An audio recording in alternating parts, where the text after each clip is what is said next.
Dramatic new video showing a police chase through Oakland city streets and how it ended. Officers calling off the pursuit, and minutes later, the driver slams into another car. Good evening. Thank you for joining us. I'm Dan Ashley. That incident is one of three in a matter of days that started with a police chase and ended with a serious crash. From Oakland to Pittsburgh, and today a deadly crash in San Rafael. These cases are raising questions about balancing safety on our roads with safety in our communities. We lead tonight with ABC 7 News reporter Suzanne Phan.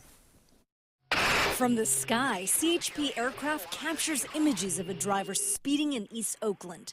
The CHP says on March 20th, officers tried to pull over a suspected drunk driver because he ran a red light.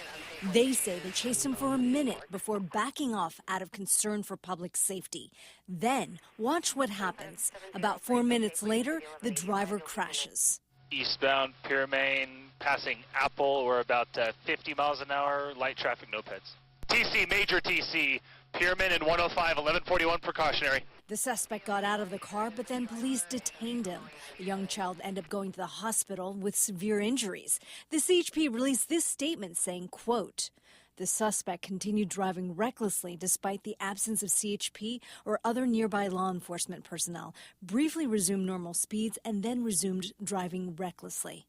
Jim Dudley is a retired deputy chief with San Francisco Police Department. He weighed in on police pursuits. Horrible that the child was hurt.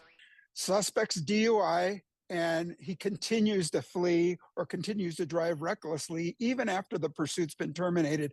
It goes to my point that even if officers do discontinue the pursuit, in some of these cases, the suspect's driving like this with or without red lights and siren behind them. Early Sunday morning, a 23-year-old woman, Vila Malia Polina, Tui Paloitu, was killed in Pittsburgh.